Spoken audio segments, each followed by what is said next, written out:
केदारनाथ मंदिर के बाहर क्यूआर कोड लगने का। की वास्तविकता क्या है, जांच क्या हुई, उनकी पुलिस की जांच वो सामने आनी चाहिए। बाल संरक्षण आयोग की बात करें, वहाँ पे भी सेम ही जो अध्यक्ष थे पहले उन्हीं को ही दोहराया गया। महिला आयोग में भी सेम अध्यक्ष को दोहराया गया। तो यहाँ पे क्यों ऐसा किया गया? देखिए, इस बारे में तो मैं अधिक नहीं कह सकता हूँ, क्योंकि इस बारे में मुझे जानकारी नहीं है कि मंदिर समिति और पंचमंडा समिति, इनका आपसी में जो है काफी वो चलता रहता है आपस में। हम अपनी सीमाओं को नहीं समझते। सबकी सीमाएं हैं और सबके समन्वय से, क्योंकि सब एक दूसरे के जो तीर्थ पुरोहित समाज है या हकूकधारी है वहाँ पर, और मंदिर समिति है, एक सिक्के के दो पहलू हैं। तो क्या साथ में जरूरी ये नहीं है कि अगर हम नियम बना रहे हैं तो उनका मैनेजमेंट करना भी बहुत ज्यादा जरूरी है? ये बातें बोलने के लिए तो अच्छी है कि टोकन दे रहे हैं हम, टोकन सिस्टम में सब, लेकिन उसको, उस व्यवस्था को संचालित कैसे करना है, वो उसका क्रियान्वयन कैसे होगा। लगातार हेलीकॉप्टर्स चलना, लगातार जो वहाँ पे कार्य हो रहे हैं, ये सब चीजें होना, इन सब चीजों को कैसे पहाड़ कैरी कर पाएगा? देखिए, ये विषय बड़ा लंबी चौड़ी डिबेट का विषय है। केदारनाथ धाम से सोना चोरी होने वाला जो प्रकरण था, अध्यक्ष था तब भी मैंने कई बार उच्च स्तर पर अनुरोध किया था कि भाई उस जांच रिपोर्ट को जारी किया जाना चाहिए, लेकिन मुझे लगता है कि राजनीतिक कारणों से कुछ लोगों को ये लगता होगा कि ये बवाल बना ही रहे, विवाद बना ही रहे, तो इस कारण से शायद वो जांच रिपोर्ट जारी नहीं हो रही। नमस्कार दर्शकों, मैं हूं आपके साथ सीमा रावत और आप देख रहे हैं आईटीजी टॉक्स। आईटीजी टॉक्स पर लगातार हम हर मुद्दे के बारे में बात करते हैं और आज हम बात करने वाले हैं उत्तराखंड के एक ऐसे मुद्दे के बारे में, एक ऐसे जगह के बारे में जिसके बारे में बात करना बहुत ज्यादा जरूरी है। जगह का नाम है श्री केदारनाथ और बद्रीनाथ धाम।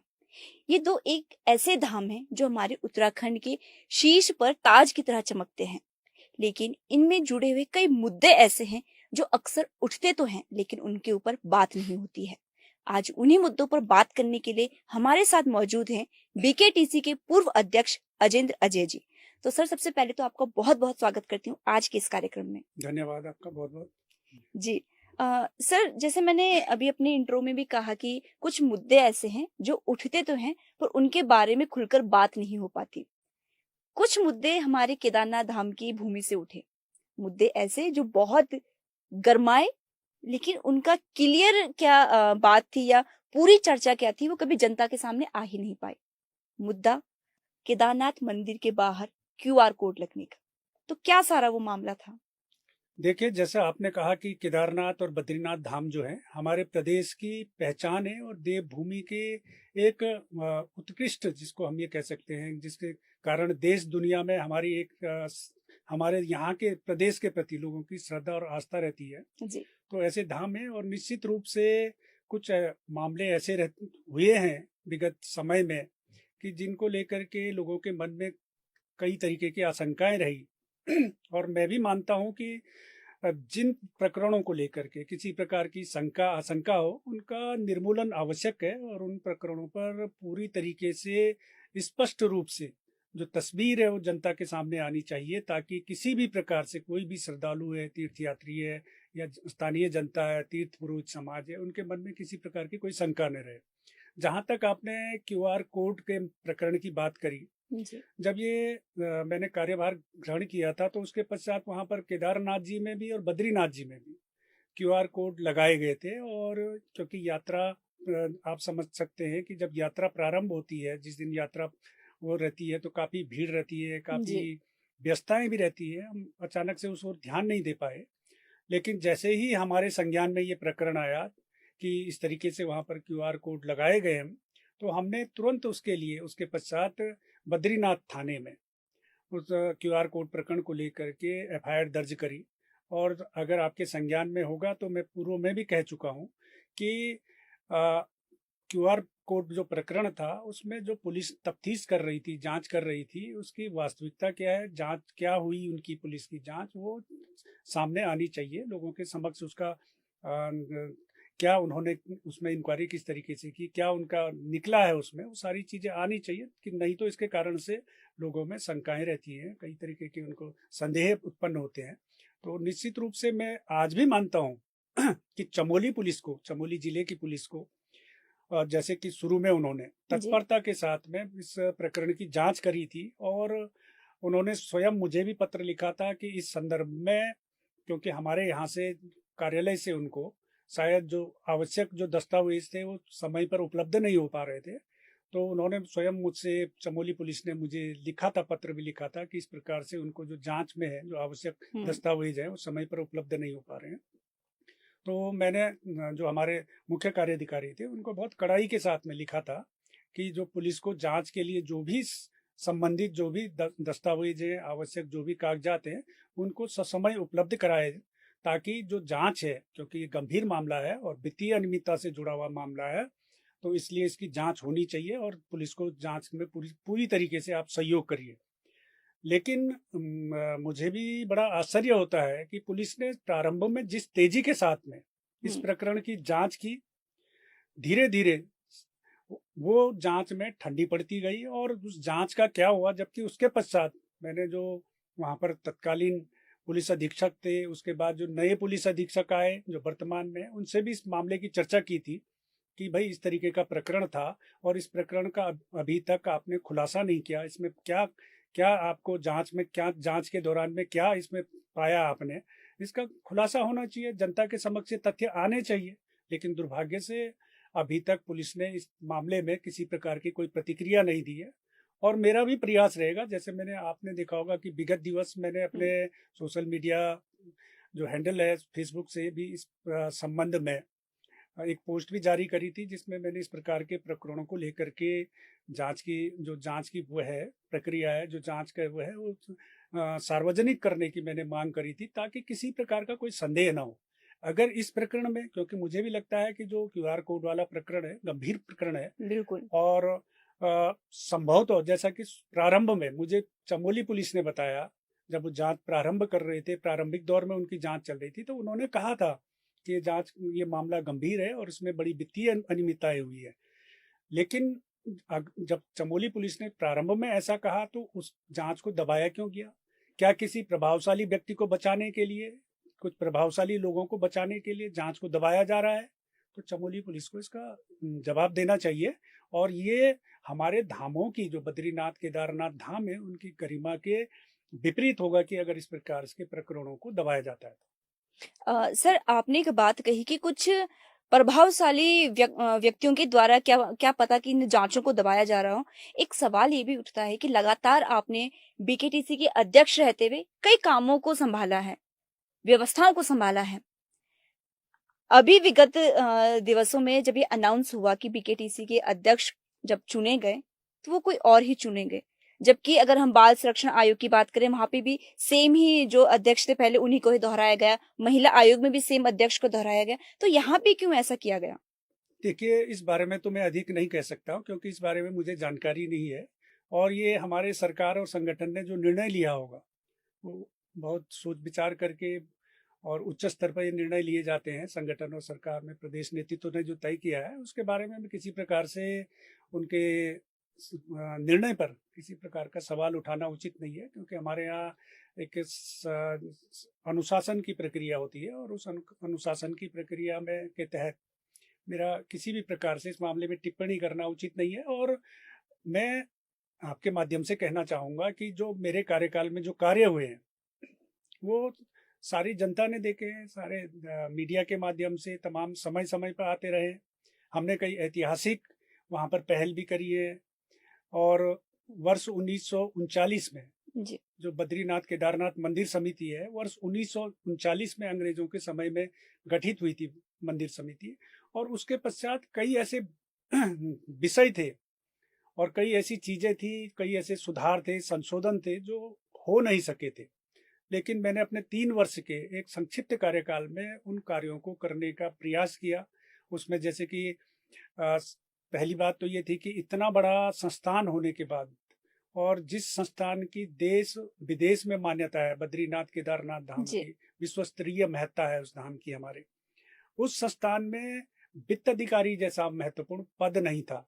तो मैं आया तो सर्वप्रथम मैंने शासन से बहुत आग्रह करके और बहुत प्रयास पूर्वक वहाँ पर वित्त अधिकारी का पद सृजित कराया। और वित्त अधिकारी का पद सृजित कराने के पश्चात से शासन से वहां पर प्रदेश वित्त सेवा के अधिकारी को तैनात कराया ताकि वित्तीय पारदर्शिता बने, जो वित्तीय प्रबंधन है वो मजबूत हो, किसी प्रकार की कोई गड़बड़ी की आशंका न हो। इस कारण से मैंने वहां पर सबसे पहले वित्त अधिकारी नियुक्त कराया और उसका हमको परिणाम भी दिखा कि जो हमारी मंदिर समिति की जो वार्षिक आय थी, जो हमारी इनकम होती थी, उसमें 3 से मेरे कार्यकाल में उसमें वृद्धि होकर के 3 से 4 गुना तक वृद्धि हुई है। और उसके लिए हमने कुछ सख्त कदम किए, उठाए, मितव्ययिता बरती, तो उसका परिणाम था कि हमारी आय में वृद्धि हुई। उसके कारण हम कई नए प्रोजेक्ट्स भी शुरू कर पाए। इसके अलावा जैसे कि वहाँ पर कार्मिकों के लिए सेवा नियमावली नहीं थी। आप ये लगाइए कि 1939 में गठित एक संस्था में और 2022 तक उस संस्था के भीतर में कर्मचारियों के लिए सेवा नियमावली नहीं थी। तो इससे बड़ी अराजक स्थिति कोई हो नहीं सकती थी दूसरी। सही बात। क्योंकि आप जानते हो कि सेवा नियमावली के अभाव में जो कार्मिकों की नियुक्ति होती है उसमें ट्रांसपेरेंसी नहीं बन पाती है, मनमाने तरीके से नियुक्तियां होती हैं, मनमाने तरीके से वेतन वृद्धि होती है, मनमाने तरीके से प्रोन्नति होती है।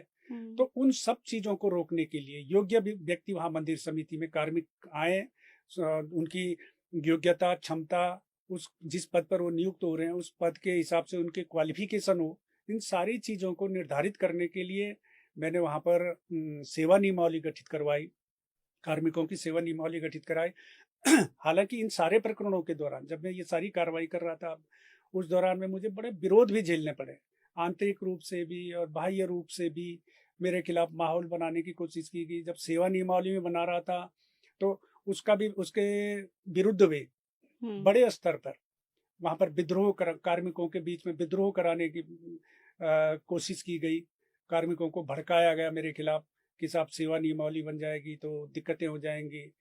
लेकिन मैंने शासन के कुछ जो अधिकारी थे उस समय, तत्कालीन जो मुख्य सचिव थे डॉक्टर एस संधू, उनका इसमें काफी सहयोग मिला। राधा रतूड़ी जो उस समय अपर मुख्य सचिव थी, इस तरीके से कुछ वरिष्ठ अधिकारियों ने मुझे उसमें काफी सहयोग किया और उन्होंने माना भी कि अगर आप इसमें प्रयास नहीं करते तो शायद ये सेवा नियमावली बनना संभव भी नहीं था। क्योंकि सेवा नियमावली मंदिर समिति में थोड़ा तकनीकी दिक्कतें उसमें थी, क्योंकि बाकी विभागों में तो क्या होता है कि कार्मिक विभाग का एक फॉर्मेट होता है, उस फॉर्मेट को भरना होता है, उस हिसाब से सेवा नियमावली तैयार हो जाती है। लेकिन मंदिर समिति में धार्मिक मान्यताएं भी हैं, परंपराएं भी हैं, उन धार्मिक मान्यताओं और परंपराओं को भी उसमें समाहित करना और जो संवैधानिक पहलू हैं उन संवैधानिक पहलुओं का भी समन्वय स्थापित करके सेवा नियमावली बनाना बड़ा कठिन कार्य था। लेकिन हमारे कुछ अधिकारी इस प्रकार से हमको मिले थे कि जिन्होंने उसमें काफ़ी सहयोग किया, काफ़ी माथापच्ची करी, काफ़ी होमवर्क करके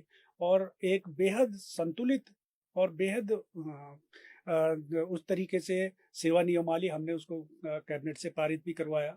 इस प्रकार से कई कार्य थे। जो कार्मिक थे हमारे, कार्मिकों के वहाँ पर कभी स्थानांतरण नहीं हुए। आप जानते हैं कि कार्मिकों के स्थानांतरण की प्रक्रिया किसी भी संस्थान के लिए उसमें सुधार और संशोधन के लिए, उसकी कार्यप्रणाली में, कार्य संस्कृति में सुधार के लिए आवश्यक होता है। लेकिन मंदिर समिति में पूर्व में स्थानांतरण जैसी कोई चीज नहीं थी।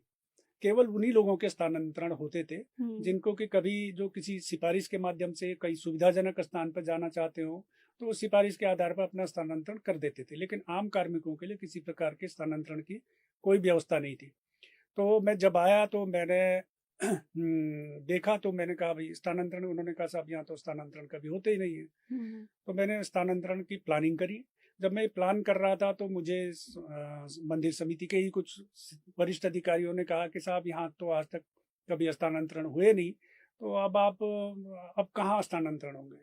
तो मैंने उनको कहा ऐसा है कि अगर जिन लोगों को अगर सरकारी नौकरी करनी है, सरकारी सुविधाएं लेनी है, तो उनको स्थानांतरण नीति का भी पालन करना पड़ेगा। ये तो एक शासन की व्यवस्था है, सरकार की व्यवस्था है, हर संस्थान में इस प्रकार की प्रक्रिया होती है। तो मैंने बड़े स्तर पर कार्मिकों के स्थानांतरण किए। जो कई कार्मिक जो वर्षों से और जब से उनकी नौकरी प्रारंभ हुई थी जिस स्थान पे थे वो वहीं बैठ करके मठाधीश बने हुए थे, उन सब का स्थानांतरण किया। उसके कारण भी मुझे काफ़ी विरोध झेलना पड़ा। लेकिन मैंने किसी विरोध में, किसी दबाव में, मुझे काफ़ी उच्च स्तर से भी लोगों के फोन कराए गए, राजनीतिक रूप से भी दबाव बनाने की कोशिश की गई। लेकिन मैंने संस्थान हित में, किसी प्रकार के दबाव में नहीं आया, विरोध झेला, लेकिन संस्थान के हित में मैंने स्थानांतरण की नीति को अमली जामा पहनाया। इस प्रकार के अनेक निर्णय थे। हमने वहाँ पर पारदर्शिता के लिए ऑनलाइन चीज़ों पर फोकस किया, आईटी का अधिक से अधिक उपयोग करने के लिए हमने प्रयास किया कि ताकि ई फाइलिंग हो, सारी चीज़ें हों। जो हमारा वित्तीय सेक्शन है उसको भी प्रयास कर रहे थे कि उसको भी, उसमें भी सारी चीज़ें ऑनलाइन चीज़ें हों ताकि पारदर्शिता बने। तो इस प्रकार के हमने काफ़ी प्रयास किए। उसके कारण विरोध काफ़ी झेला, लेकिन संतुष्टि है कि एक आदमी को अपनी संतुष्टि होती है कि उसने कुछ किया है, तो इस तरीके की संतुष्टि है। ठीक है, दूसरा कार्यकाल मुझे नहीं मिला, उस बात का दुख नहीं है मुझे, लेकिन ये संतुष्टि है कि हमने अपने कार्यकाल में कुछ किया है और कुछ मतलब ये अपना वो नहीं करना चाहूंगा कि मतलब अपनी तारीफ अपने, लेकिन एक कि संतुष्टि है कुल मिलाकर के अपने कार्यकाल में सही किया, में हमने सही किया, किसी प्रकार की कहीं पर कोई गड़बड़ियां नहीं करी, और कुछ चीजों में भविष्य के लिए इसका परिणाम अब भविष्य में दिखाई देगा, क्योंकि कुछ चीजें जो दूरदर्शी लॉन्ग टर्म प्रोसेस थी, तो लॉन्ग टर्म 2-4 साल में उन चीजों का वहां पर दिखाई देगा, उनमें सुधार में। क्योंकि आज भी बद्रीनाथ केदारनाथ धाम में आप जानते ही हैं कि कई प्रकार की दिक्कतें हैं, बिल्कुल, व्यवस्थाओं से लेकर के और शासन प्रशासन के स्तर से भी कई तरीके के इस तरीके की स्थितियां रहती हैं कि दिक्कतें रहती हैं। तो उन व्यवस्थाओं में सुधार और संशोधन के लिए मैंने अपने कार्यकाल में जितना हो सकता था सख्ताई के साथ में, काफी सख्ताई के साथ में मैंने प्रयास किया है, और उसके कारण आप ये भी कह सकते हैं कि एक संगठित गिरोह लगातार वहां पर मेरे पीछे पड़ा भी रहा कि किसी तरीके से व्यवधान उत्पन्न करने की, और वो नहीं चाहते थे कि वहां पर जो व्यवस्थाएं हैं उन व्यवस्थाओं में सुधार हो, क्योंकि जो वो गिरोह है, वो गिरोह चाहता है कि जितनी अव्यवस्थाएं होगी उतना उनके हित सधेंगे, इसलिए वो प्रयास करते हैं। और ये मंदिर समिति के इतिहास में ये पहले से भी रहा कि अगर किसी ने थोड़ा सी भी किसी कई बार वहां पर कोई अच्छे अध्यक्ष भी रहे हैं जो जिन्होंने थोड़ा प्रशासनिक सख्ताई दिखाने की कोशिश करी, कुछ पहल करने की कोशिश करी, या कोई सीओ ऐसे भी रहे हैं पहले वहां पर जिन्होंने काफी प्रयास किया कि सुधार संशोधन की। तो जैसे ही उन्होंने कुछ कदम उठाने शुरू किए तो उस संगठित गिरोह ने किसी बहाने वहां पर बवाल करने की कोशिश करी, क्योंकि आप जानते हैं कि जो धार्मिक स्थल होते हैं बहुत संवेदनशील होते हैं, बिल्कुल, लोगों की आस्था और भावनाएं जुड़ी होती है। तो लोग, कई बार क्या होता है कि उन लोगों को वास्तविकता, जो जमीन की वास्तविकता वो पता नहीं होती है, और वो जो जैसा वो कुछ लोग मैनिपुलेट करते हैं, भ्रम फैलाते हैं, दुष्प्रचार करते हैं, उसमें फंस जाते हैं, और उसके कारण से वो विरोध करना शुरू कर देते हैं। सर, विरोध की बात सामने आई है तो कुछ समय से जो है एक क्योंकि हम लोगों ने भी, अगर हम देखें तो जब थोड़ा समझ आए कि अच्छा केदारनाथ धाम जी हैं, बद्रीनाथ धाम जी, और पिछले कुछ वर्षों से मैं हर साल जाती हूँ केदारनाथ धाम, तो वहां पे एक सिचुएशन ये भी है कि मंदिर समिति और पंचमंडा समिति, इनका आपसी में जो है काफी वो चलता रहता है आपस में। मंदिर समिति का अपना चल रहा है, मंदिर समिति कहती है कि हमारा जो भी वहां पर अपना व्यवस्था है वो है, और पंचमंडा समिति कहती है कि पहली समिति हम लोग थे। काफी ये भी चलते रहता है, तो पूरा मामला क्या है? देखिए, ऐसा है कि सबकी अपनी अपनी भूमिकाएं सुनिश्चित हैं, उसमें किसी प्रकार का विरोधाभासी कोई वो नहीं है। और ये दिक्कतें तब आती हैं जब हम अपनी सीमाओं को नहीं समझते हैं। मंदिर समिति की भूमिका क्या है वो स्पष्ट है, और जो तीर्थ पुरोहित हैं वहां पर, पंडा समाज है, उनकी भूमिका स्पष्ट है। और तीर्थ पुरोहित जो है, तीर्थ पुरोहित सदियों सदियों से जो हमारे धर्म स्थल हैं, धार्मिक जो भी स्थल हैं, उनमें उनके साथ में उनकी कई परंपराएं, मान्यताएं उनके पीढ़ियों दर पीढ़ियों जुड़ी हुई है, और उनके अधिकार भी सुनिश्चित हैं। जो राइट होल्डर्स हैं, मतलब पंडित पुरोहितों के अलावा जो अन्य भी हक हकूकदारी हैं, सबके अधिकार सुनिश्चित किए गए हैं कि उनके क्या अधिकार होंगे, किस प्रकार से हैं, वो सारी सुनिश्चित है। और मंदिर समिति की क्या भूमिका है ये भी स्पष्ट है। तो मैंने प्रयास किया है अपने कार्यकाल में कि कभी इस प्रकार की स्थिति ना आए, और हमने हमेशा से प्रयास किया कि जो तीर्थ पुरोहित समाज है, जो हकूकदारी है हमारे, उनके साथ में हम समन्वय स्थापित करते हुए, और क्योंकि बद्रीनाथ केदारनाथ धाम केवल मंदिर समिति का या तीर्थ पुरोहितों के नहीं है, पूरा विश्वव्यापी वह है और देश विदेश से श्रद्धालु आते हैं। तो मैं निरंतर प्रयास करता रहा, कभी थोड़ा सी किसी प्रकार से संवादहीनता की स्थिति उत्पन्न भी हुई होगी तो मैंने प्रयास करके अनुरोध करके ये वो किया कि भाई ये अगर थोड़ा सी भी कोई स्थिति यहाँ पर खराब होती है, किसी प्रकार का यहाँ से धामों से अगर हमारे कोई मतभेद भी है तो हम उनको कमरे के अंदर बैठ करके उन मतभेदों को सुलझा सकते हैं। लेकिन बाहर लोगों के जो देश विदेश से श्रद्धालु आ रहे हैं उनके समक्ष ऐसा संदेश नहीं जाना चाहिए कि हमारे धामों के बारे में वो कोई किसी प्रकार की गलत अपनी वो इमेज बना कर जाए। तो हमने लगातार कोशिश किया कि समन्वय स्थापित करके, और ईश्वर की कृपा से कभी ऐसी स्थिति आई नहीं है कि मेरे कार्यकाल के दौरान में कि इस प्रकार से कोई बड़ा विवाद उत्पन्न हुआ होगा। और ये तभी मैंने कहा ना कि ये तभी उत्पन्न होते हैं जबकि हम अपनी सीमाओं को नहीं समझते हैं। सबकी सीमाएं हैं और सबके समन्वय से, क्योंकि सब एक दूसरे के जो तीर्थ पुरोहित समाज है या हकूकधारी है वहां पर, और मंदिर समिति है, एक सिक्के के दो पहलू हैं। जब इनके बीच में समन्वय स्थापित होगा तभी जो वहां पर की व्यवस्थाएं हैं वो व्यवस्थाएं जो है अकेले मंदिर समिति नहीं संभाल सकती, अकेले पुलिस प्रशासन नहीं संभाल सकता। उसमें जो तीर्थ पुरोहित हैं, हकूकधारी है, उनका भी उतना ही सहयोग मिलेगा, तभी ये सारी व्यवस्थाएं सुदृढ़ हो सकती है। सर, एक बात आपने बहुत अच्छी कही कि हमें अपनी समस्याओं को एक कमरे के अंदर सुलझा देना चाहिए, क्योंकि बाहर जो दिखेगा लोग वही छवि लेकर बाहर जाएंगे। अच्छा, बवाल की बात आई है, अभी कपाट खुले कुछ ही दिन हुए हैं और कुछ दिन के अंतराल में ही, कुछ दिन के ये पूरा जो समय हुआ है, इसी में ही केदारनाथ से बहुत सारी वीडियोस, बहुत सारी चर्चाएं, बहुत सारे बवाल जो है सामने आए। टोकन सिस्टम जो दर्शन को लेकर किया गया है, इसकी वजह से कई वहां पर हल्ला उठा, नारेबाजी की गई, उत्तराखंड पुलिस के खिलाफ नारेबाजी की गई, सरकार के खिलाफ नारेबाजी की गई। तो इन चीजों को किस तरह से देखते हैं आप? देखिए, मेरा स्पष्ट रूप से मानना है कि हमको अगर व्यवस्थाएं सुदृढ़ करनी है धामों की, तो वहां पर हमको कुछ सख्त निर्णय भी लेने पड़ेंगे। ढुलमुलपन से व्यवस्थाएं नहीं बनती है। और मैं पहले से भी जब मेरे कार्यरत था, अपने कार्यकाल के दौरान में भी मैंने उच्च स्तर पर अब ये बातें कही हैं कि मैंने कहा अगर हमको व्यवस्थाओं को दुरुस्त करना है तो हमको सुधार और संशोधन की जो कठोर प्रक्रिया है उसको भी अपनाना पड़ेगा। जहां पर कठोरता अपनानी है वहां पर कठोरता अपनानी चाहिए, जहां पर सरलता से कोई कार्य होता है वहां पर सरलता से वो करना चाहिए। लेकिन व्यवस्थाएं सुदृढ़ करना बहुत आवश्यक है। आप जानते हैं कि आज के दिन में हमारे जो धामों में है, प्रतिवर्ष यात्रियों की संख्या में लगातार वृद्धि होती जा रही है। लाखों की संख्या में प्रतिवर्ष श्रद्धालु तीर्थयात्री हमारे धामों में पहुंच रहे हैं। तो हमको उस अनुरूप अपनी व्यवस्थाओं को और अधिक सुदृढ़ करने की आवश्यकता। आप देश भर के मंदिरों में जाइए, देश भर के मैं तो हम भी लगातार जाते रहते हैं देश के बड़े मंदिरों में, और वहाँ पर कुछ न कुछ व्यवस्थाएं हैं। अनुशासन कायम करना पड़ेगा। अनुशासन कायम करने के लिए आपको नियम बनाने पड़ेंगे और नियमों का सख्ती से पालन करना पड़ेगा, तभी आपकी व्यवस्थाएं दुरुस्त हो सकती है। सर, नियमों को पालन करने की बात आई है और मैं बताना चाहूंगी कि मैं भी खुद अभी कुछ दिन पहले ही केदारनाथ से वापस आई हूँ। एक बात ये आती है, ये आपने बहुत सही कही कि कुछ कठोर निर्णय लेना बहुत ज्यादा जरूरी हो जाता है। तो क्या साथ में जरूरी ये नहीं है कि अगर हम नियम बना रहे हैं तो उनका मैनेजमेंट करना भी बहुत ज्यादा जरूरी है? देखिए, मैंने वही कहा आपको कि बद्रीनाथ केदारनाथ मंदिर समिति की एक सीमित भूमिका है मंदिरों के प्रबंधन में जी। वहां पर पुलिस अलग रहती है, प्रशासन अलग रहता है, अलग अलग विभाग है, तमाम विभाग है, तमाम तरीके की एजेंसियां, इतनी तरीके मल्टीपल एजेंसियां हैं और मल्टीपल एजेंसियों के मल्टीपल डायरेक्शन होते हैं।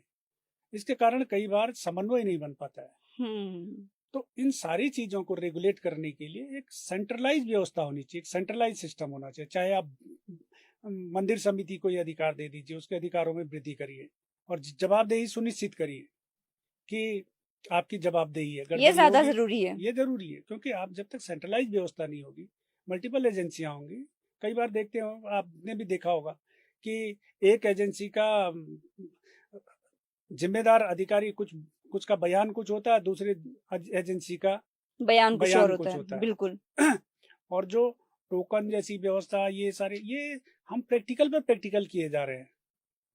हमको होमवर्क करने की आवश्यकता। मैं जब अध्यक्ष था, मैंने उस दौरान में एक बार राधा रतूड़ी जी उस समय मुख्य सचिव थी, तो उन्होंने एक बैठक रखी थी, तो उसमें राधा रतूड़ी जी थी मुख्य सचिव, पर्यटन सचिव सचिन कुर्वे थे और मैं था।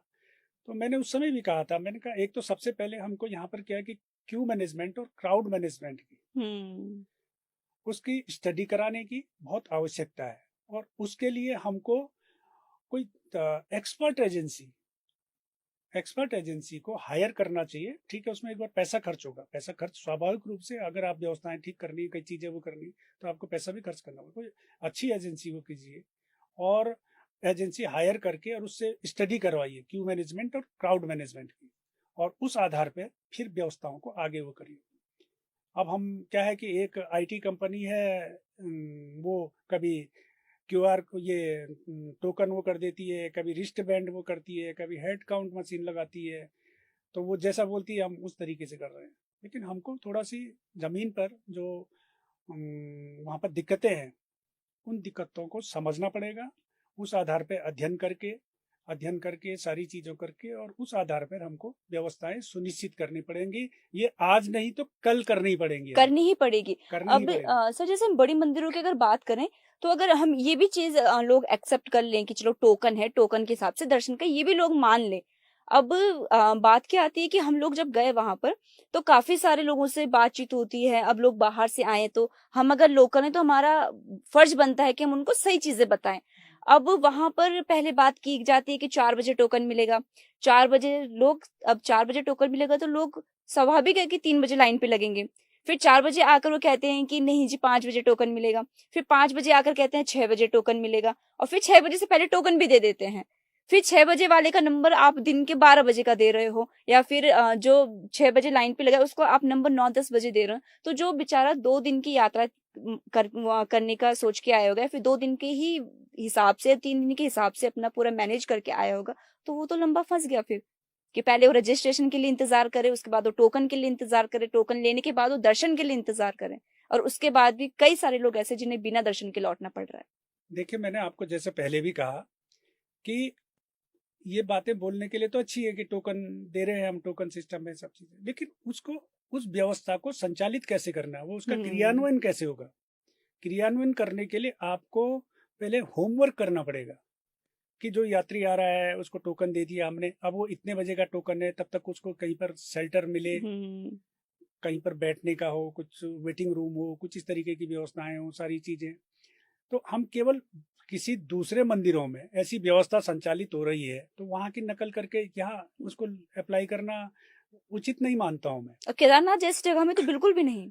अगर उन्होंने वहां पर व्यवस्था की है, किसी बड़े धाम में इस तरीके की व्यवस्थाएं हैं अन्य स्थानों पे, तो उनके यहाँ पर एक प्रॉपर व्यवस्था है, सारी चीजें, यात्री जाएगा कहाँ पर बैठेगा, उसके बाद वेटिंग रूम कहाँ पर है, कैसा है, क्लॉक रूम कहाँ है, सामान रखने के लिए उसके लिए क्या है, मोबाइल है या इलेक्ट्रॉनिक्स इंस्ट्रूमेंट और भी जो भी है उसके पास, उनको रखने के लिए क्या व्यवस्था है, कैसा है, ये सारी चीजें सुनिश्चित करनी पड़ेंगी। तो उसके लिए मैंने जो कह रहा हूँ कि सबसे पहले आपको धरातल पे जो समस्याएं हैं, धरातल पर किस प्रकार की कठिनाइयां पैदा होती हैं, उन सारी चीजों को देखना पड़ेगा, समझना पड़ेगा और उनका निदान करना पड़ेगा। उसके पश्चात ही आपकी व्यवस्थाएं बढ़ सकती है। आप ऊपर से निर्णय नहीं सोच सकते, तो ये देखना पड़ेगा, और उसके लिए आवश्यक है कि आपको गहन अध्ययन करने की आवश्यकता है। सर, जो एक सवाल मैं करना चाहूंगी, और ये सवाल मेरे जैसे और भी जो दर्शक देख रहे हैं उन लोगों का भी है। अगर आज मैं आपसे सामने बैठ के ये चर्चा कर पा रही हूँ, क्योंकि मैं यहाँ पे हूँ, कुछ लोग कैमरे के पीछे हैं, दर्शक हैं, जिनके ये सवाल दिमाग में रहते हैं लेकिन वो कभी सामने नहीं पूछ पाते हैं। सोशल मीडिया सोशल मीडिया पे हर कोई, अब चाहे वो हम प्रशासन की बात करें या फिर मंदिर समिति की बात करें या फिर बाकी लोगों की बात करें, वो एक सफल और सही यात्रा की छवि को दिखाते हैं, लेकिन वास्तविक में जो असल में वहां पे हो रहा है, वहां पे ग्राउंड में कोई पहुंचता नहीं है, वहां की ग्राउंड की समस्याओं को कोई देख नहीं रहा है। अगर हेल्पलाइन नंबर दिए, हेल्पलाइन नंबर पे कोई कॉल कर रहा है तो कोई उठाने वाला नहीं है। किसी को अगर वहां पे इमरजेंसी हो रही है तो कोई देखने वाला नहीं है। तो जितने भी ये लोग सोशल मीडिया में सफल यात्रा की बात कर रहे हैं, तो वो ग्राउंड में क्यों नहीं असलियत को देख पा रहे हैं? देखिए, ऐसा मैंने जो कहा आपको कि सरकार के स्तर से प्रयास किए जा रहे हैं कि व्यवस्थाएं जो चाहे दर्शन व्यवस्था हो, स्वास्थ्य व्यवस्था हो, अन्य व्यवस्थाएं भी हो, तो उसके लिए अपने स्तर से निरंतर प्रयास कर रही है सरकार। लेकिन आप जानते हो कि वर्तमान में यात्रियों की, श्रद्धालुओं की संख्या बड़ी भारी उसमें वृद्धि हो संख्या रही बढ़ है। रही है। तो अब हमारे जो धाम है वो उच्च हिमालयी क्षेत्र में अवस्थित हैं। उनकी एक वहाँ की भौगोलिक जो परिस्थितियाँ बड़ी विकट है, जलवायु वहाँ प्रतिपल बदलती रहती है, इस प्रकार की विकट स्थितियाँ हैं।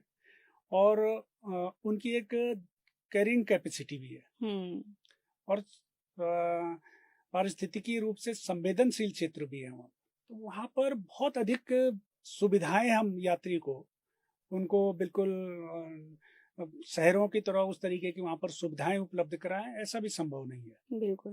तो इसलिए कठिनाइयाँ वहाँ पर रहेंगी ही थोड़ा सी, लेकिन फिर भी उसके बावजूद सरकार का प्रयास रहता है कि जितनी भी सुविधाएं हो सकती हैं, जो श्रद्धालु तीर्थयात्री धामों में आ रहे हैं उनकी यात्रा सुखद हो, सुरक्षित हो, मंगलमयी हो, ऐसा प्रयास किया जाता है।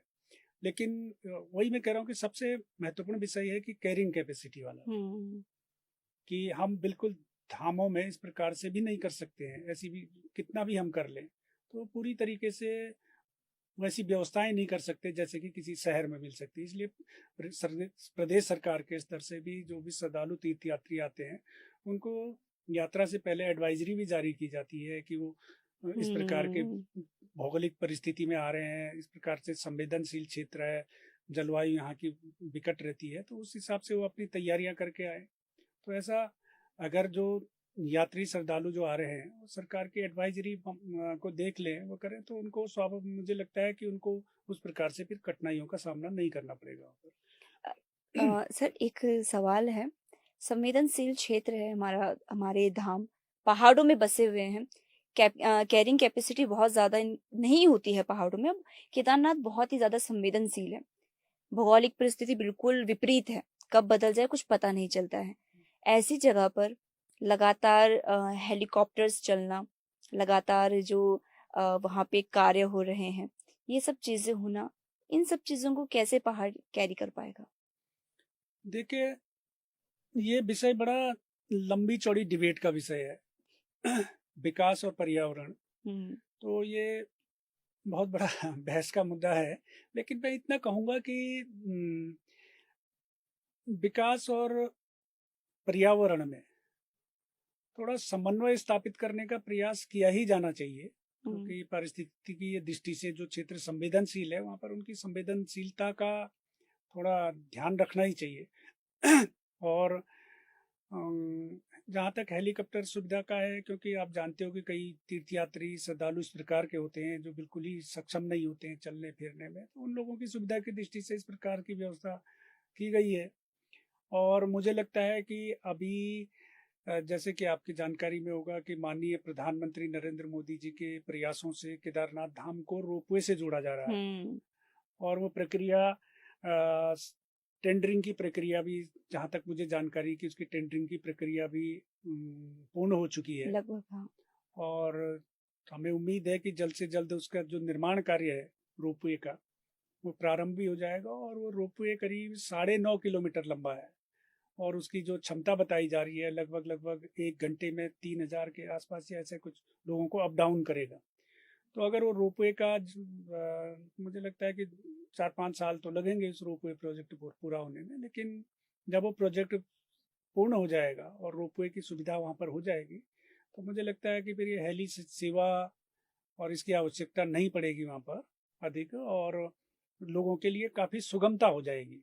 और जो इस प्रकार की अभी कठिनाइयाँ वहाँ पर लोग झेलते हैं पैदल चलने की, पैदल मार्ग में भी दिक्कतें रहती हैं, घोड़े खच्चरों में भी दिक्कत रहती है, किसी प्रकार की कई कठिनाइयाँ रहती हैं, तो ये कठिनाइयाँ भी दूर होंगी और ये एक बहुत ऐतिहासिक कदम ये होगा और काफ़ी सुविधाएं यात्रियों को, श्रद्धालुओं को होंगी इससे। सर ये सवाल आया इसलिए है कि लास्ट साल जब जिस समय कपाट खुले थे तो वहां पे एक घटना घटित हुई थी। घटना ये घटित हुई थी कि केदारनाथ में ढोल बजाने वालों के साथ में जो लोकल जो हमारे पुरोहित होते हैं या फिर जो हमारे वो समिति के लोग थे, उन्होंने थोड़ा सा बहसबाजी, उनके ढोल छीन लिए गए थे, तोड़ दिए गए थे।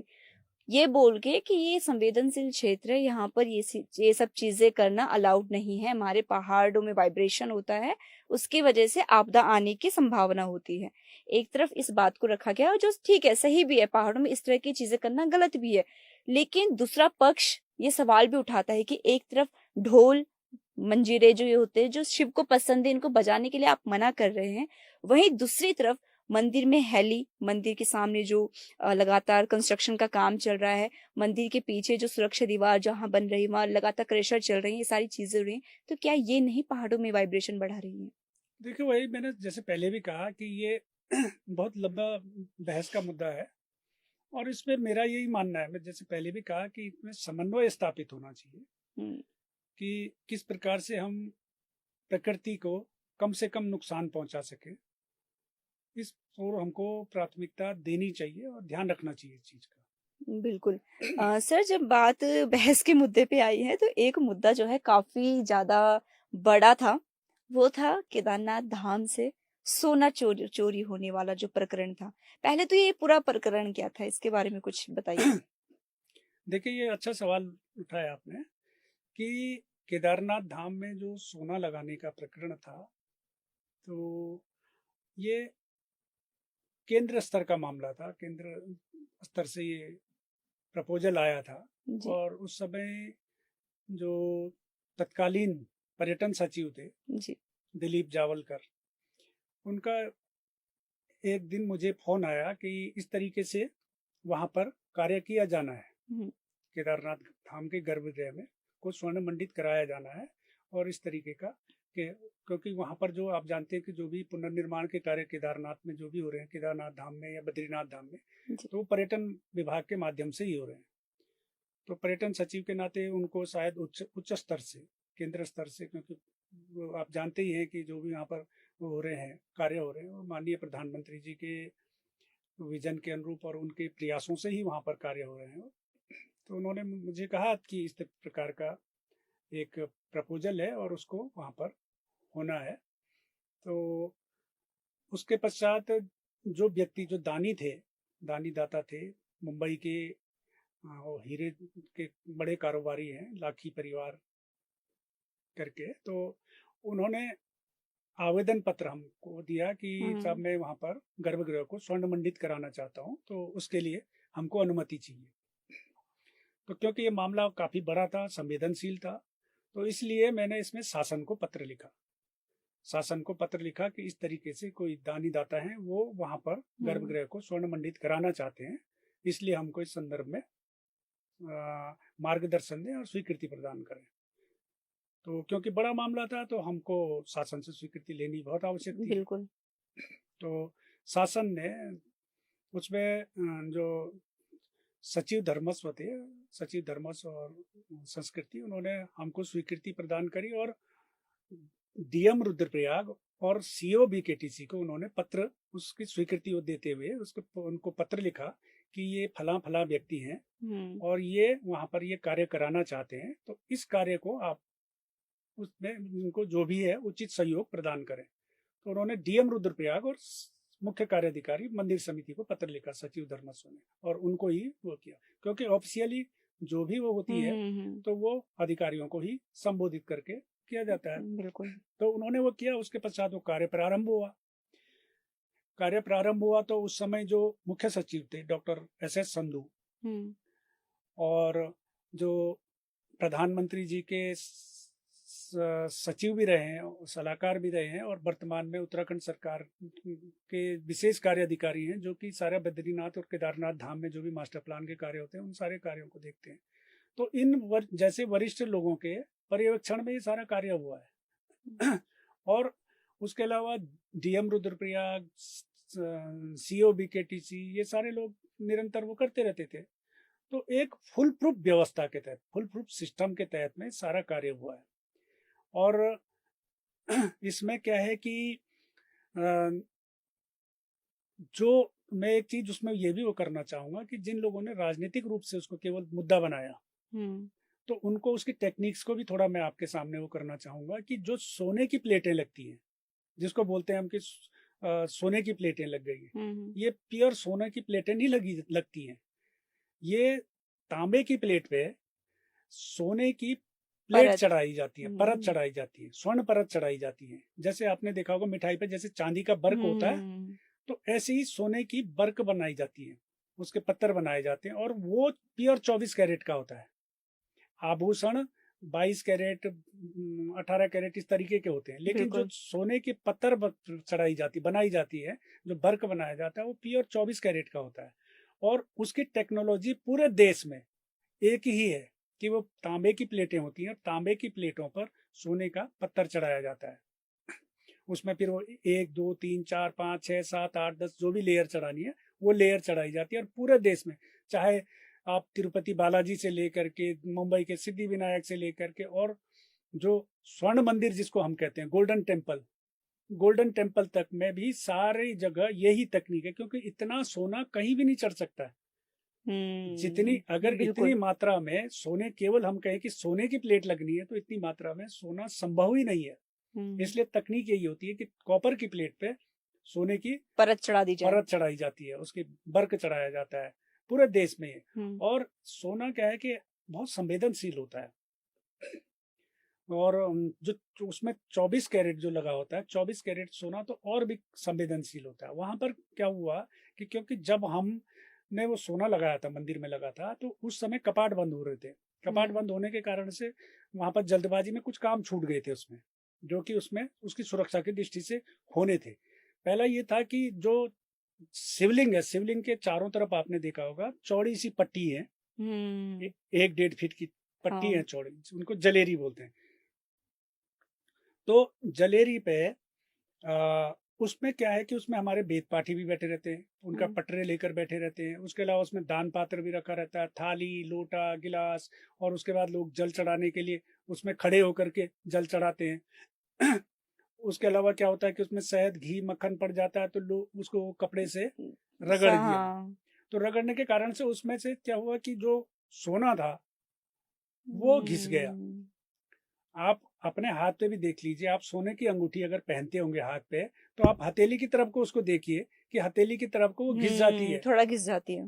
घिस जाती है। तो वो तो सोने की लेयर है, तो वो सोने की लेयर घिस गई उसमें से कुछ कुछ स्थानों पर, क्योंकि उसके ऊपर इतना सारा चीजें हुई, तो उसके कारण घिस गई। वो घिस गई तो कुछ शरारती लोगों ने क्या किया कि उसकी क्लोजअप फोटो खींच ली, वो जो जलेरी की, और फोटो खींच करके उसको वायरल कर दिया कि देखो साहब सोना गायब हो गया, तांबा निकल गया, सोना पीतल हो गया, किसी ने कहा सोना चोरी हो गया। इस तरीके की बातें सोशल मीडिया के माध्यम से प्रचारित की गई। बहुत बड़ा बवाल हुआ उस चीज पे तो कि सोना चोरी हो हाँ, गया। तो क्या कहते हैं इस तरीके, आप जानते हो वो सोशल मीडिया पे आजकल कई चीजें, कई बार क्या होती है कि नकारात्मक चीजें ज्यादा जल्दी वायरल होती है। वायरल होती है। तो उस कारण से आज आप आज भी देखिए वहां पर कि, और जांच करा सकते हैं। और मैंने खुद जब ये प्रकरण उठा था तो मैंने खुद कहा, मैंने खुद मांग करी, मैं सतपाल महाराज जी पर्यटन मंत्री जी, उनसे कहा कि इसकी जांच करा लेनी चाहिए, ताकि लोगों में किसी प्रकार की कोई शंका आशंका न रहे। जांच करा तो उन्होंने आदेश भी दिए, चीफ सेक्रेटरी को कहा कि इसकी जांच कराइए। जांच कराई तो उसके बाद गढ़वाल कमिश्नर ने उसकी जांच भी करी, और जांच करके उन्होंने रिपोर्ट शासन को सौंपी है। लेकिन इस मामले में भी थोड़ा मुझे दुख भी है और थोड़ा कष्ट भी होता है कि उस जांच रिपोर्ट को किस कारण से सार्वजनिक नहीं किया गया। उसको सार्वजनिक किया जाना बहुत आवश्यक था और आवश्यक है। मैं जब अध्यक्ष था तब भी मैंने कई बार उच्च स्तर पर अनुरोध किया था कि भाई उस जांच रिपोर्ट को जारी किया जाना चाहिए। लेकिन मुझे लगता है कि राजनीतिक कारणों से कुछ लोगों को ये लगता होगा कि ये बवाल बना ही रहे, विवाद बना ही रहे, तो इस कारण से शायद वो जांच रिपोर्ट जारी नहीं हो रही है। और जांच करी है, सब कुछ करा है, सारी उसमें A to Z कहीं पर भी कोई किसी प्रकार की कोई संशय की बात नहीं है, शक की बात नहीं है। पूरी तरीके से पारदर्शी तरीके से वो प्रक्रिया अपनाई गई है। तो उसमें जांच रिपोर्ट को जारी करने में क्या दिक्कत है, जारी होनी चाहिए। और यहाँ तक कि उसमें एक चीज और स्पष्ट करना चाहूंगा कि मंदिर समिति की उसमें कोई भूमिका नहीं रही है, न मंदिर समिति की न पुलिस प्रशासन की लगाने में। जो सोना लगा है, जो स्वर्ण पत्र वहां पर लगे हैं, वो जो दानी दाता हैं, लाखी, बंधु, उन्होंने अपने ज्वेलर्स के माध्यम से लगाया है, और उनका ज्वेलर्स आज से नहीं, उनके सालों साल से वो ज्वेलर्स परमानेंट है। और उन्होंने स्वयं अपने ज्वेलर्स के माध्यम से लगवाया है, और उनके ज्वेलर्स ने ही सारा वहां पर कार्य किया है। उसमें किसी प्रकार की, किसी की भी, न पुलिस न प्रशासन की किसी की भी भूमिका नहीं रही है। और दूसरी बात कि मैं ये भी कहना चाहूंगा, यहाँ पर संदर्भवश इस बात को भी बताना चाहूंगा कि जो लाखी बंधु हैं वो बहुत बड़े दानी दाता हैं, और उन्होंने देश के तमाम बड़े मंदिरों में, चाहे सोमनाथ से लेकर काशी विश्वनाथ से लेकर मुंबई के सिद्धि विनायक से लेकर तमाम मंदिरों को, उन्होंने जितना भी वहां पर सोने का काम हुआ सारा स्वर्ण मंडित उन्होंने कराया है, उस व्यक्ति ने कराया है। इतने बड़े दानी दाते। अयोध्या में आपने देखा होगा कुछ समय पूर्व, जो अयोध्या में राम मंदिर है उसके जो दरवाजे थे सोशल मीडिया में वायरल हो रहे थे, स्वर्ण जड़ित जो स्वर्ण पत्र जिन पे लगे हुए, 14 दरवाजे लगाए उन्होंने स्वर्ण मंडित वहां पर। तो ऐसे दानी दाता के प्रति ऐसे जब इस प्रकार के आरोप प्रत्यारोप लगते हैं, तो इस प्रकार जो हमारे दानी दाता हैं उनकी भावनाओं को भी ठेस पहुंचती है कि वो इतना को बड़े दुखी होते हैं। वो कहते हैं कि मैं तो देश भर में इतने मंदिरों में हमने वो किया, लोगों ने हमको स्वागत किया, हमारा सत्कार किया, हमको धन्यवाद दिया कि आपने इतना बड़ा कार्य यहाँ पर किया है, और यहाँ पर हमने इतना बड़ा कार्य किया, ये किया, और उल्टा हमको गालियां पड़ी हैं। हमारे कारीगर जब वहां पर कार्य कर रहे थे तो हमारे कारीगरों को गाली गलौज की गई, उनको नदी में फेंकने की, इस तरीके से बड़े दुखी भी थे, व्यथित भी थे। तो इस प्रकरण से क्या है कि हम कई बार अपने राजनीतिक स्वार्थों के लिए अपने धार्मिक स्थलों का या हम अपने प्रदेश का भी नुकसान करते हैं। कि उससे क्या होता है कि भाई केदारनाथ में सोना चोरी हो गया, केदारनाथ में सोना तांबा हो गया, इस प्रकार के आरोप प्रत्यारोप जब लगे तो कई दानी दाताओं ने मुझसे भी कहा कि भाई इस तरीके की स्थिति है, इससे तो हम करेंगे भी, यहाँ पर कुछ करना भी चाहेंगे, तो फिर हम पर भी आरोप लगेंगे कि इन्होंने क्या कर दिया, ये क्या किया क्या नहीं किया, बेमतलब में हम किसी विवाद में नहीं पड़ना चाहते। अब जो बड़े लोग होते हैं वो क्यों किसी विवाद में, सही बात है, वो तो दे रहे हैं आपको, दान कर रहे हैं, और फिर वो ये सोचेंगे अच्छा साहब यहाँ चोरी होती है, कई लोग के मन में हो सकता है वो कुछ करना चाहते होंगे यहाँ पर, लेकिन उनके मन में आएगा कि अरे यहाँ पर चोरी भी होती है, अच्छा नहीं करेंगे हम। तो ये सवाल तो बहुत लोगों के मन में हुआ था। जाने अनजाने हम अपने क्षेत्र का, अपने प्रदेश का, अपने धार्मिक स्थलों का भी इस प्रकार से नुकसान पहुंचाते हैं। अगर आपके पास, मैंने कई बार कहा और आज फिर कह रहा हूं कि अगर आपके पास में आपको किसी प्रकार की शंका आशंका है तो आप एक तो सरकार से मांग करिए कि भाई आप जांच रिपोर्ट जारी करिए। अगर आपको उस जांच रिपोर्ट पे भी संतुष्टि नहीं है तो आप हाई कोर्ट जाइए, सुप्रीम कोर्ट जाइए, तथ्य रखिए वहां पर कि भाई ये इस तरीके से वहां पर गड़बड़ी हुई है, कुछ वो हुआ है, इसकी जांच कराइए, सक्षम स्तर से जांच कराइए इसकी। तो आप क्यों नहीं करते? बजाय ये सोशल मीडिया में और मीडिया में बयानबाजी करने के बजाय, इससे तो आप नुकसान कर रहे हैं, केवल राजनीति कर रहे हैं आप राजनीति करने का अधिकार थोड़ी धार्मिक स्थलों के, जो हमारे धार्मिक स्थल हैं, जो करोड़ों करोड़ों लोगों के श्रद्धा आस्था के केंद्र है, उन पर आप राजनीति करना चाहते हो, इतनी घृणित राजनीति करना चाहते हो आपको राजनीति करनी है तो तमाम मुद्दे पड़े हुए प्रदेश के अंदर में, देश के अंदर में, उन मुद्दों पर राजनीति करिए। धार्मिक स्थलों को लेकर के राजनीति मत करिए। उनके जो मान्यता श्रद्धा है जो लोगों की, उसको उसकी ठेस पहुंचती है, उनको लेकर के आप क्यों राजनीति कर रहे हो? आपको शक है, आप जाइए ना सक्षम अथॉरिटी के पास जाइए, जांच की मांग करिए, तथ्य दीजिए, वहां पर शिकायत करिए, PIL दाखिल करिए। आप 350 PIL लगती रहती है हाई कोर्ट सुप्रीम कोर्ट में, और आप इतने बड़े बड़े लोग हैं जो कोई वो हल्ला मचाते हो, आरोप लगाते हो, सक्षम लोग हो, तो आप जाइए ना कोर्ट में जाइए, वहां पर PIL लगाइए, जांच कराइए। क्यों नहीं कराते हो जांच की मांग कराइए। लेकिन मेरा वह है कि अनुरोध है लोगों से कि धार्मिक स्थलों को लेकर के राजनीति नहीं करनी चाहिए। बहुत संवेदनशीलता होती है और हमारी मान्यताओं को ठेस पहुंचती है। सर, राजनीति की बात आई है तो फिर एक तरफ हम कह रहे हैं कि धार्मिक स्थलों में राजनीति नहीं होनी चाहिए, तो फिर जो ये VIP कल्चर है ये क्यों हमारे धार्मिक स्थलों में रहा है? कुछ लोग हैं जो सुबह से आधी रात से लाइन में लगे हुए हैं, उतनी ठंड में, केदारनाथ जैसी ठंड में लाइनों पे लगे हुए हैं, और कपाट खुलते ही कुछ लोग जो है पीछे के रास्ते से दर्शन कर लेते हैं। और कुछ बयान ये भी आए थे, कुछ पिछले साल की अगर मैं बात करूं, कुछ लोगों के बयान ये भी आए थे कि जब रात को कपाट बंद हो गए हैं तो ऐसी कौन सी पूजा है जो पीछे के रास्ते से हो रही है? देखिए, आप किस प्रकरण की बात कर रहे हैं, रात की कि कब पूजा हुई, ये मुझे वो नहीं है, स्पष्ट जानकारी नहीं है। लेकिन मेरा एक पहली बात तो मैं ये कहूँगा कि जो वीआईपी व्यवस्था रहती है, देश के कितने जितने भी मंदिर हैं, सभी बड़े हम्म। मंदिरों में ये व्यवस्था है। लेकिन उसके लिए मेरा ये मानना है कि एक सिस्टम होना चाहिए। हम्म। ऐसा नहीं कि जब मर्जी वीआईपी आए और तब मर्जी चला जाए। एक उसके लिए व्यवस्था सुनिश्चित होनी चाहिए, उसके लिए एक समय होना चाहिए। क्योंकि आप भी जानते हो, जैसे वीआईपी होते हैं, कई लोग ऐसे होते हैं कि जो जिनका एक प्रोटोकॉल होता है हाँ। और उनके सुरक्षा मानक होते हैं, सुरक्षा के कारण से भी कई चीज़ें रहती हैं। तो उन सारी चीज़ों को देखते हुए उनको प्राथमिकता दी जाती है, प्रोटोकॉल का पालन किया जाता है, फॉलो किया जाता है।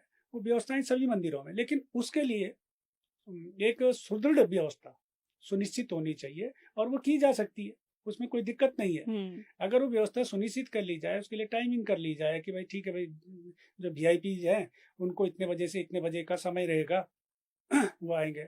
अब थोड़ा सी दिक्कतें होती हैं कि अभी यहाँ पर क्या होता है कि कोई सुबह आता है तो जब मर्जी तब आता है, तो तब तभी आता है। उसको वो कर देते हैं, उसके कारण थोड़ा डिस्टरबेंस होता है। लेकिन व्यवस्था बनानी चाहिए ऐसी। और वीआईपी व्यवस्था, मैं कह रहा हूँ कि वही कारण है कि प्रोटोकॉल और सुरक्षा कारणों से, कई कारणों से हम्म। उनको देनी बहुत आवश्यक होती है। वो देते ही हैं, सभी मंदिरों में रहती है।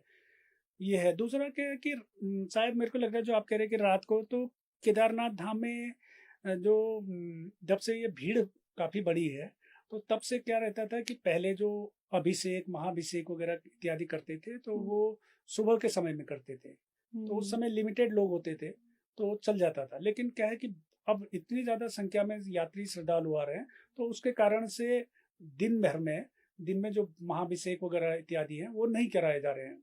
जी। क्योंकि उस दिन में अगर महाभिषेक और इत्यादि जो अन्य पूजाएं हैं वो कराएंगे, तो जो आम श्रद्धालु उनको बड़ी कठिनाई होगी, बिल्कुल। दर्शन नहीं कर पाएंगे। तो इसलिए वो हमने एक व्यवस्था करी थी, हमारे समय में ये व्यवस्था थी कि रात को हम उन लोगों को जब भोग इत्यादि लग जाता था मंदिर में, तो उसके पश्चात फिर रात को अभिषेक पूजाएं संपादित कराते थे। और सुबह होने से 4 बजे से पहले, 4 बजे से फिर जो आम दर्शन है, आम श्रद्धालु हैं, उनको दर्शन कराते थे।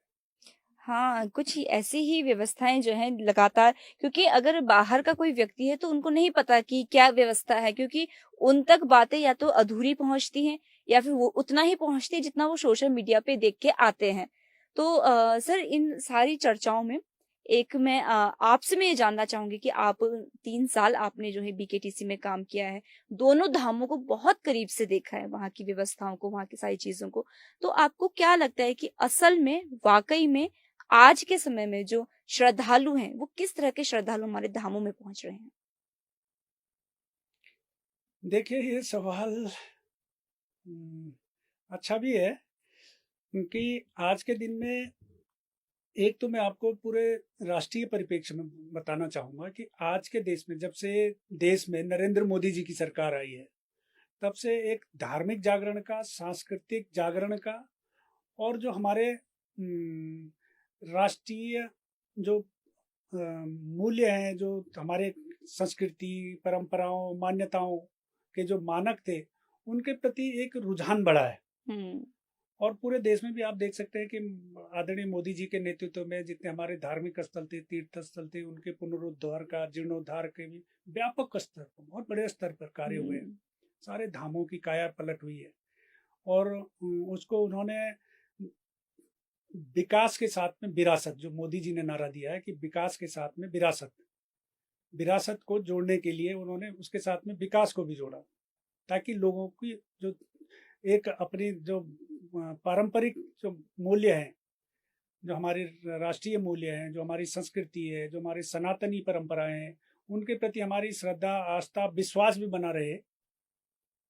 धार्मिक पुनर्जागरण का जो उन्होंने किया है, वो उसके साथ साथ में विकास भी। आप जानते ही हैं कि जो धार्मिक स्थल है हमारी, अगर हम बाजार की दृष्टि से कहें तो सबसे बड़ा बाजार है, हुँ। सबसे बड़ा बाजार है, और सबसे ज्यादा कस्टमर इस मार्केट में है, धार्मिक क्षेत्र में। तो निश्चित रूप से हमको वहाँ पर जो हमारे प्रोडक्ट है, मैं थोड़ा ऐसी भाषा में उपयोग कर रहा हूँ, लेकिन जो हमारे प्रोडक्ट है, हम प्रोडक्ट की मार्केटिंग, मार्केटिंग का ज़माना है, तो हमको प्रोडक्ट भी अपने थोड़ा ठीक करने हैं, सारी चीज़ें। तो उसके साथ में दोनों चीजें, मतलब हम अपनी परंपराओं से भी जुड़ रहे हैं, हम अपने संस्कारों से भी जुड़ रहे हैं, धार्मिक महत्ता भी समझ रहे हैं, और उसके साथ साथ में आर्थिकी भी जुड़ रही है हमारी, क्योंकि बिना आर्थिकी के तो कुछ भी नहीं है। तो ये मतलब एक अद्वितीय पहल मोदी जी के द्वारा पूरे देश में की गई, और उसका परिणाम हमको भी दिख रहा है कि आज हमारी धामों में भी बड़ी संख्या में श्रद्धालु तीर्थयात्री आ रहे हैं। पहले बद्रीनाथ धाम में जितने तीर्थयात्री श्रद्धालु आते थे उसके 1/3 1/4 केदारनाथ में आते थे। लेकिन आज ये स्थिति हो गई कि प्रधानमंत्री रहते हुए मोदी जी 6 बार केदारनाथ धाम की यात्रा कर चुके हैं, और उनके केदारनाथ धाम के यात्रा के पश्चात से आज केदारनाथ धाम में सर्वाधिक श्रद्धालु आ रहे हैं। बिल्कुल। और जबकि आप जानते हो कि बद्रीनाथ के मुकाबले केदारनाथ धाम की जो यात्रा है बहुत कठिन है, और पैदल चलना पड़ता है 18-20 किलोमीटर, भौगोलिक परिस्थितियां बहुत विकट है, लेकिन उसके बावजूद बड़ी संख्या में श्रद्धालु आ रहे हैं। और जो आपने सवाल किया था उस सवाल का ये है कि आप स्वाभाविक है, जब भीड़ बढ़ती है तो उस भीड़ में कुछ अन्य तरीके के लोग भी आते ही हैं, जिनको कि थोड़ा सी मैं एक नई किस्म की आपदा उसको मानता हूँ, जो आजकल ये यूट्यूब ब्लॉगर और इस तरीके के जो लोग आ रहे हैं। ठीक है, आप मैं ये इस बात का विरोधी नहीं हूँ कि यूट्यूबरों का ब्लॉगरों का इनका विरोधी नहीं हूँ मैं। अच्छी बात है, आप अच्छी चीज़ों को उठाइए, अच्छी चीज़ों को करिए, लेकिन केवल फैन फॉलोइंग के लिए, अपने व्यूज बढ़ाने के लिए आप कुछ भी कर देते हो, तो उसके कारण से कई बार जो धार्मिक मान्यताएं परंपराएं हैं उनको भी ठेस पहुंचती है। और मैं लगातार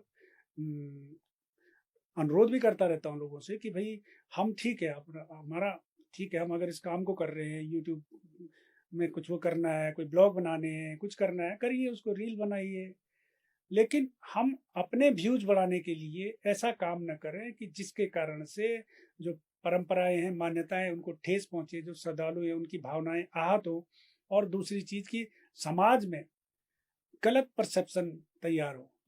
तो इस तरीके के लोग भी आज आ रहे हैं, और ये निश्चित रूप से थोड़ा चिंताजनक भी है। आप देखिए कई बार, आप अभी अपने महाकुंभ हुआ हरिद्वार में, ये प्रयाग प्रयागराज में। में, कितने किस्म के वीडियो वायरल हुए, कितने किस्म की चीजें हुई, जो चीजें, इतना बड़ा महाकुंभ, इतना सारी कुछ हुई, 60 जहाँ 70 आस्था कुछ की जो बात होनी आज थी। तक की बात होनी चाहिए थी, हमारी धार्मिक मान्यताओं की बात होनी चाहिए, उनके बजाय कई बार मीडिया में, सोशल मीडिया में ऐसी ऐसी चीजें चली जिनका कि कोई सिर ना पैर, बिल्कुल। और जिनका कोई औचित्य नहीं था, जिनसे कोई संदेश नहीं जाना था, उस तरीके की बातें हाईलाइट हुई। तो इसलिए मैं हमेशा ही कहता हूँ, हर मंच पे ही कहता हूँ कि हम ठीक है, आप यूट्यूबर हैं, ब्लॉगर हैं, आप रील्स बनाने का आपको शौक है, लेकिन इसके एक सीमा रखिए, जो संदेश खराब ना जाए समाज में, इसका हमको प्रयास करना चाहिए। बिल्कुल, और इस वजह से कई बार ऐसा भी होता है कि अगर हम ये भी मानते हैं कि अगर कोई लोग बहुत दूर से आ रहे हैं, तो उनका वीडियो फोटो बनाना कोई बुरा भी नहीं है। ठीक है, उन्होंने वीडियोस फोटोज ले लिए, लेकिन कुछ लोगों के गलत करने की वजह से, गलत वीडियोस की वजह से, या फिर अपनी सीमाओं से बाहर जाने की वजह से उन लोगों को भी जो है उस चीज का भुगतान करना पड़ता है। केदारनाथ में अभी कपाट खुलने से पहले का एक वीडियो वायरल हुआ, जिसमें कि डीजे लगाकर एक व्यक्ति वहां पे नाचते हुए दिख रहा था। काफी वायरल वो वीडियो हो रहा है। तो ये चीजें जो हैं काफी परेशान करने वाली हैं। दूसरी चीज, ये वीडियोस, फोटोज, ब्लॉगर्स की वजह से सरकार ने एक नियम निकाला था कि मंदिर परिसर में फोन को अलाउड नहीं किया जाएगा 500 मीटर के आसपास में।